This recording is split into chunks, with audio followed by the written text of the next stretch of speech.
Hello. Sa pangalan po ng dakilang Panginoong Jesucristo, isang mapagpalang hapon sa bawat isa. Dito po tayo sa pagpapatuloy ng gawain kung saan dito na tayo sa kanang bahagi na meron tayo mga sitas o tema na kinakailangan basahin at ipaliwanag upang sa ganon sa pag-uwi natin sa ating mga tahanan meron tayong bitbit na magiging isang bagay na mahalaga na magamit natin sa pang-araw-araw na pamumuhay. Ang una pong sitas ayon sa sulat ni Apostol Pablo sa mga taga-Roma, Kapitulo 13, versikulo 11 hanggang sa 14. Sabi po ganito, at ito yamang nakikilala ang panahon na ngayon kapanahunan ng magsigising kayo sa pagkakatulog sapagkat ngayon ay lalong malapit na sa atin ang kaligtasan kaysa nang tayo'y magsisampalataya ng una. Ngayon po, kung mapapansin natin, ang pananampalataya ay nagmumula sa tinatawag na pakikinig. At ang pakikinig ay nagsisimula naman sa tagapangaral. Kasi kung walang nagsasalita, wala tayong pakikinggan. At wala rin tagapangaral kung walang sinugo. At wala rin sinugo kung walang nagsugo. Sa makatuwid bagay, ang Diyos na makapangyarihan sa lahat. Ngayon po, tinanggap natin ang pananampalataya. Pero hindi po yun sapat. Kinakailangan, sabi nga, mapapansin natin sa mga banner natin, faith, love, hope. Yung pananampalataya, yan ang nagbigay sa atin ng kalakasan nang sa ganun magsitibay tayo. Lalong-lalo na sa mga panahon ngayon, sa mga lalang ng diablo. Na kinakailangan ang pinapapundasyon ng ating pananampalataya ay si Kristo. Dahil tama yung sabi kanina, kung tayo'y hiwalay sa Kanya, wala tayong magagawa. Kaya, gumagawa ang Diyos, patuloy siyang gumagawa, at tayo naman ay gumagawa, dapat kasama siya.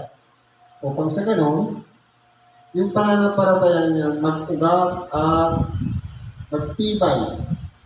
Sabi niya, sa ibang parte ng kasulatan, kung ang pananampalataya ng isang tao, katulad lamang ng isang taong nagtayo ng bahay sa buhanginan, pag dumaan ang pagsubok, iba. Pero kung nakatayo sa ibabaw ng bato, na ang batong yan si Kristo, ito ay magiging matatag kahit anong pagsubok na dumarating sa atin, kaya natin yan mapaglabanan.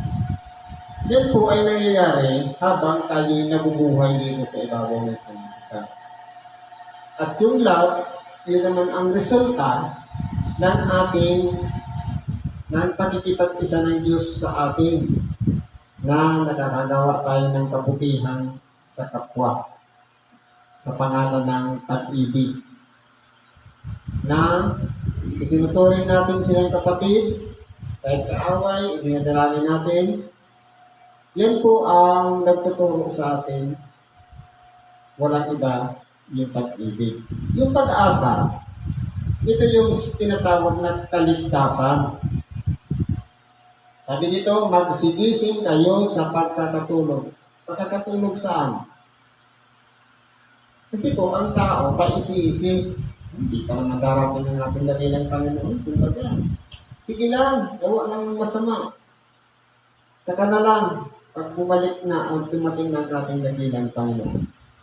Ang kaligtasan po kasi ay tatak yan sa bawat taong nagsipagsuko na sa Diyos. Kumbaga, ang sinasabi kasi ng iba, yung paghuhukom, doon palang huhusgahan, depende sa ating magagawa. Pero ngayon po, sabi nga, nagsimula na ang paghuhukom sa bahay ng Diyos. Ibig sabihin, kahit tayo'y buong pagsisikap, nagpabalik-balik tayo sa templo, ito yung tinatawag na bahay ng Diyos. So, paano tayo hinuhukuman? Sapagkat, kung mapapansin natin, hindi baga lahat noon, pinagsama-sama tayo, parang na nangyayari yung nire-refine na may mga kapatiran na maghihiwalay, tapos ngayon magsasama-sama na yung iba. Parang nire-refine na kumbaga yung dating magkakasama, ngayon magkahiwalay na, at yung mga hindi magkakasama, ngayon magkakasama na. Yan ang napapansin ko. Na kumbaga, parang pinagsasama-sama na yung mga mabubuti at yung mga hindi mabubuti. Kaya po, pagkakatanda natin, na huwag tayong pagkakampante. Sabi nga, magsigising tayo sa pagkakatulog. Hindi sa pagkatulog ng mata, kundi ng diwa at isipan. Walang iba, kaisip-isip lang. Yung pagkapabangking-bangking lang, kainom-inom lang. Dahil ang sinasabi, hindi pa naman babalik ang ating dakilang Panginoon. Pero, alalahanin natin, sa pamamagitan ng tagapangaral, tayo'y nakapakinig, tayo'y nagsipagsuko ng ating mga sarili, kasama na tayo doon sa pinangungunahan ni Kristo. Pinagaharian na ni Kristo ang ating mga puso at dapat pakaisipin natin yung Espiritu Santo ang itinatak sa buhay natin. Ito po ang tanda ng kaligtasan natin. Dahil ayaw niya mapahamak tayo. Kaya nilagyan niya ng palatandaan ang Espiritu Santo nananahan sa buhay natin. Ito ang nagtuturo na huwag na natin gawin yung mga bagay na dati natin ginagawa nung hindi pa natin nakikilala si Kristo. Kaya po, kung pananampalataya lang ang ating pinanghahawakan, hindi tayo marunong tumulong sa kapwa, umahabag o gumawa ng kabutihan para sa kanila, magiging useless po. Kasi, kaya tayo gumagawa ng kabutihan sa kapwa kasi resulta na lang yun ng pagkaligtas. Resulta ng isang tao tinanggap ng Diyos, itinuring nga bilang isang anak at hindi na katulad ng isang alipin. Kaya, pasalamat tayo kung nararamdaman natin sa ating buhay ang presensya ng Espiritu Santo sapagkat yan po ang tatak ng kaligtasan. Kaya po, kung nararamdaman natin yan, sabi nga, magsipag-gising na tayo. Bigyan natin daan ang presensya ng Espiritu Santo sa ating buhay na ito'y magamit ang ating nag-iisang katawan para tumulong sa kapwa, mahabag sa kapwa. Idalangin yung mga kaaway natin at ituring natin silang kapatid ayon sa kalooban ng Diyos. Sabi dito, ang gabi ay tutong malalim at ang araw ay malapit na. Iwaksin na nga natin ang mga gawa ng kabiliman at ating isakbak ang mga sandata ng kaliwanagan. Kasi po, minsan, sa isang Kristiyano na nagsipagsuko sa Diyos, hindi po nabubuo yung tunay na pagsuko. Kasi po, minsan, nagiging mabuti lang kapag nasa templo, pag-uwi sa tahanan, balik sa dating bisyo. Kumbaga, nangyayari, nagiging mapagpaimbabaw. Kaya sabi dito, ang gabi ay totoong malalim. Nabuhay tayo sa kadiliman. Dapat mabuksan na ang ating kaisipan tungo sa kaliwanagan. Sapagkat yung mga gawa ng kadiliman, ito yung mga hindi nakalulugod sa ating kanilang Panginoon. Yung gawa ng kabanalan, yung kabutihan sa kapwa, ito na po ang dapat nating isakbat sa ating pang-araw-araw na pamumuhay. Na walang iba ang gumawa ng matuwid sa harapan ng Diyos. Sapagkat ang nangyayari po, totoo, nakakunik tayo kay Kristo, pero si Kristo hindi nakakunik sa ating buhay. Kilala natin siya, pero walang kalakip na aral. Dapat mabuo po yun. Kilala natin si Kristo at sinusunod din natin ang kanyang mga aral. Kasi kaya po hindi maaaring sabihin natin pananampalataya lang. Pananampalataya kay Kristo, sapat na kulang pa po yun.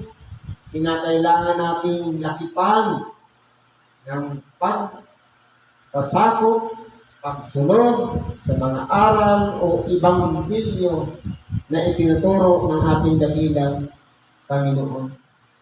Kasi po, kung halimbawa, ano-ano mga gawa ng kadiliman? Pagkaaway-kaaway. Pero nananalangin naman yan.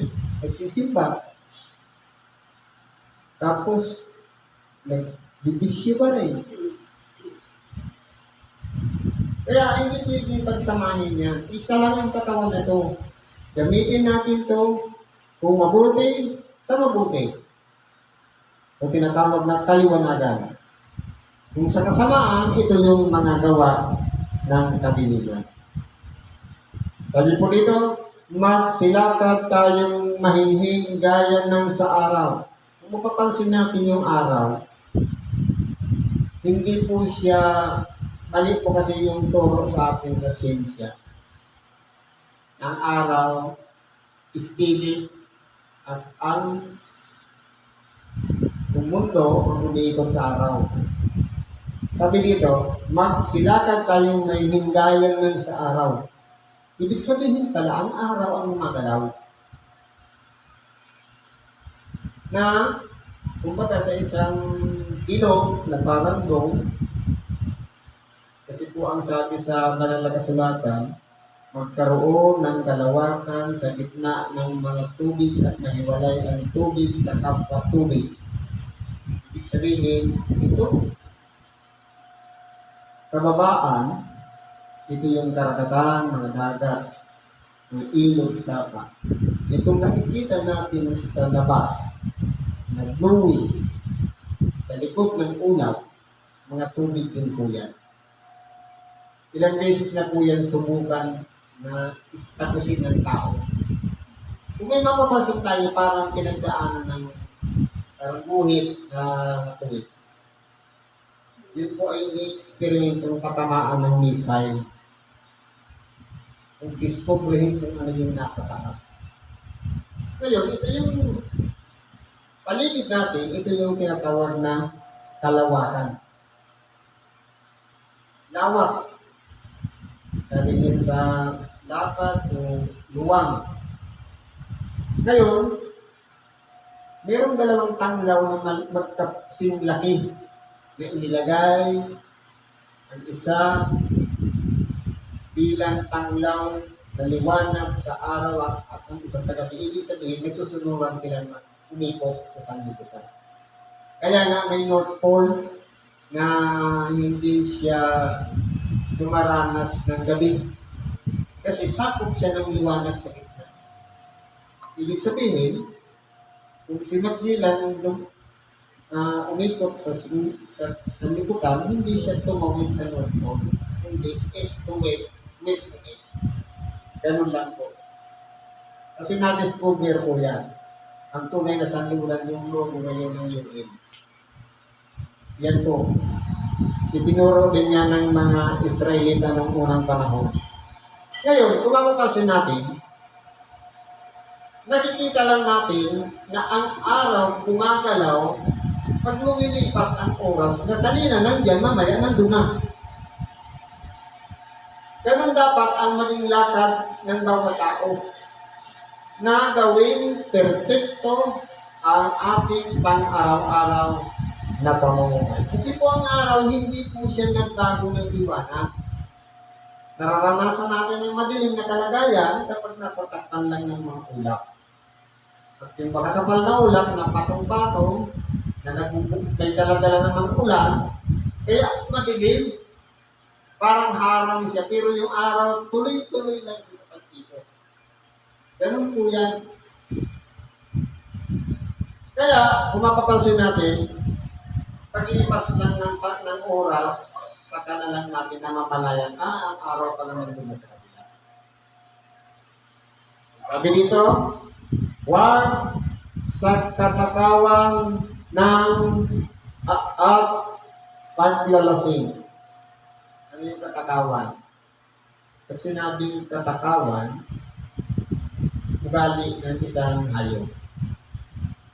Mapapansin natin, isang tiyok na tinapay, bigay mo sa sisiw, at kinagat ng isa, takas ng isa, mag-aagawan. Dapat po, hindi yung ginagawa ng tao. At parang kompetisyon ng buhay dito sa ibabaw ng sanlibutan. May ibubuwis ang buhay para lamang magtagumpay. Minsan nagiging ugali po yan ng mga tao. Nakakita ng negosyo, tapos gagayahin, yung ginaya, kinumpitisin na siniraan pa. Dapat po hindi ganon. Kasi kasama yun sa katakawan kasi gusto sarilinin lahat. Gusto matulog. Kasi kapag sinabi katakawan, hindi lang yan sa pagkain. Hindi sa asal ng isang tao na hindi po dapat yan ikinabubuhay ng tao dahil yan ay gawain ng isang hayop. Ano pa? Paglalasing. Walang problema uminom ng alak. Sabi nga, wag tubig lang ang iyong iinumin. Gumamit ka rin ng kaunting alak para sa iyong sikmura at sa iyong madalas na pagkakatipid. Hindi ba na alak pang balance? Lalong-lalo na kung ang mga dugo natin torta, kumbaga, hindi na maayos ang daloy sa katawan, binabalansin po yan ng alak. Pero, sabi nga, huwag nang sumubra. Dahil kapag lumapis na at naging habit, araw-araw, doon na lang nakapukos lahat, puro na inom, ang tawag na niyan, paglalasing. Ay pa niya, huwag sa kalibugan at sa kahalangan. Ito po yung mga nangyayari ngayon kung mapapansin natin sa ibang bansa. Lalong-lalo na sa US, New York. Parang normal na lang. May bansa na hubog-hubog ang tao. Normal na lang yung malalaswang hindi naman magkakilala, naghahalikan. Parang ganyan. Lalong-lalo sa New York. Naku. Yan po ang mga pinagagawa nila. Kalibugan at kahalayan. Pasalamat tayo dito sa ating bansa dahil kontrolado ng gobyerno. Lalong-lalo na yung mga gumagawa ng mga masamang bagay, lalong-lalo na sa ikapapahamak ng anak. May gobyerno pong pumuhuli sa mga bagay na ito. Kaya pasalamat tayo hindi tayo ganun. Sa iba, huwag sa mga pagkakaalit at pagkakaingitan. Ibig pong sabihin, kung tayo po ay nagsasabing lumalakad sa kaliwanagan, dapat ang ginagawa natin, bawang kabutihan. Na dapat, kapag may nagsasalita at itinutuwid ang ating buhay, huwag lang tayong hahanap ng kakampi na para labasan natin ang ating sama ng loob na pinaringgan tayo. Kundi, unang-una, ang pinakasusi niyan, tanggapin. Halimbawa, nagsasalita ng Ebanghelyo, tapos nasakol yung pride, o kaya yung ego, o kaya yung gawin, nagkagawian na palaging ginagawa. Pag nahagip ng salita ng Diyos, ipagpasalamat natin dahil salita ng Diyos yun. Yun na yung sinasabing matalim, magbisa kaysa alinman tabak na may dalawang talim. Ang susi lang doon, tanggapin. Hindi yung natamaan na, sisiraan pa ngayon yung ginamit para magsalita. At iiral na ngayon yung pagkakaalit at inggitan. Hanggang sa minsan, kahit sa panangaral ng salita ng Diyos, ayaw ng pagsalitain dahil nakakasakit na siya. Tama ba yun? Kung mapapansin natin, kaya nga talaga ang Diyos ng mga tagapangaral para ituwid tayo ang ating mga landas, tahakin natin yung kabutihan ayon sa kalooban ng Diyos. Ito pa isa, pagkakaingitan. Minsan nagiging habit na yan ng mga Pilipino. Gusto pantay lahat. Pag namuhay, kung isang tuka, dapat pare-parehas. Kung masinso, dapat sabay-sabay. Yumaman naman, gusto pare-parehas din mayayaman. Kasi, kumbaga, ayaw na may umaasinso, lalo na sa isang lipunan. Magkapagpagawa pa lang ng bahay, marami na dyan naninira. Tapos sila kubo lang. Minsan yan po nagiging ugali yan ng mga kapwa nating Pilipino. Yung pagkakaingitan. Ano kaya kung ipagpasalamat na lang kung may nagtatagumpay? Ano kaya kung ipagpasalamat na lang kung mayroong isang pamilya na nakapagtapos ng pag-aaral? Dahil meron din silang tinatarget na yung sakripisyo, dinadanas at balik-balik sa eskwelahan, magkaroon ng magandang resulta. Ito na yung minsan nagiging mga white-collar job, yung mga natatag na trabaho dahil nagsikap na ng talaga. Pero ang iba, sinisiraan dahil hindi nila kaya gawin ang ginagawa ng iba. Kaya minsan umiira yung pagkakaingitan. Dapat po hindi po yan ang ipinamumuhay natin. Kundi kung meron nung nagtatagumpay, ipagpasalamat na lang natin sa Diyos. Sabi dito, kundi bagkos isakbatin nyo ang Panginoong Jesucristo at huwag ninyong paglaanan ang laman upang masunog ang kahalayan noon. Ganito po kasi yan. Tayo po mga tao, meron tayong sangkap na tatlo. Espiritu, katawan, at kaluluwa. Merong nasa ang espiritu. Ang nasa nito, magsimba, magpuri sa Diyos, makinig ng Ebanghelyo, manalangin, lahat ng mga gawang may kapugnayan sa Diyos. Ito naman laman, yung katawan, meron din itong nasa na tinatawag na pita. Ito na yung katanyagan, kapalaluan, pagiging makasarili, magagalitin, masamang gawa, lahat ng may kaugnayan dito sa laman na ito.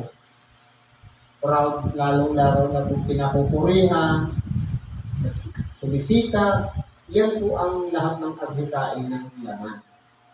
Ngayon po, kung halimbawa, andito tayo sa pagsamba, ang gusto ng ating espiritu, makinig ng salita ng Diyos, papurihan si Kristo, makisalo sa mga awitin, nasasama na lang dyan ang ating kaluluwa. Ang magbibenepisyo po kasi dyan ang ating kaluluwa. Pero kung halimbawa, umiiran yung tita, galing doon sa kakapanaran, ang mangyayari niyan, yung atensyon na the-diver, na sa halip, isuko ang sarili kay Kristo, ang nangyayari, natapos na lang yung pagsimba, galing doon sa tagapanaran. Kaya po, sabi nito, isakbat ninyo ang Panginoong Hesus Kristo. Sa buo nating pagkatao, kasama ng ating kaluluwa, laman at katawan, o espiritu, dapat po buo yan na nandito sa oras na ito. Kasi po, hindi po yan mabubuo kung halimbawa, ito, andito yung katawan. Yung espiritu, walang muwang kasi tulog. Tapos yung kamalayan natin, hindi makagets ang aral. Kasi po, nabitbit siya ng laman. Kaya sabi nga, magsigising kayo sa pagkakatulog. Buksan natin ang ating unawa, ang ating diwa, ang ating pag-iisip. Isakbat natin ang Panginoong Hesus Kristo at hindi dapat paglaanan ang laman. Sapagkat mayroon pong kahalayan itong laman ito. Na pagkaminsan, ito ang magdadala sa atin upang ipahamak tayo. Sayang din lang naman eh. Umalis ka na ng tahanan mo, naggastos ka na sa pamasahe, nagdayak ka pa kanina, nag-make up ka pa pagdating dito, tulog ka. Sayang.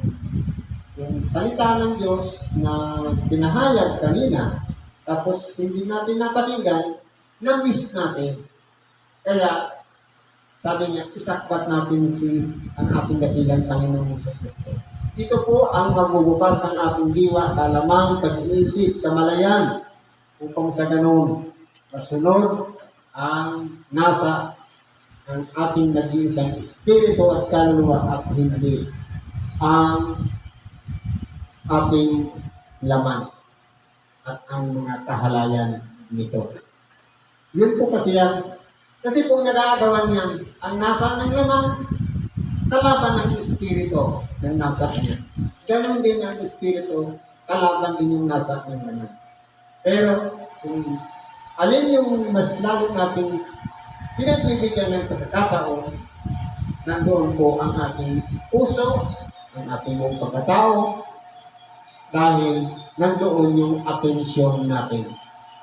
Yan po ang isa dapat natin matutunan kung tayo man ay tinawag na ni Kristo para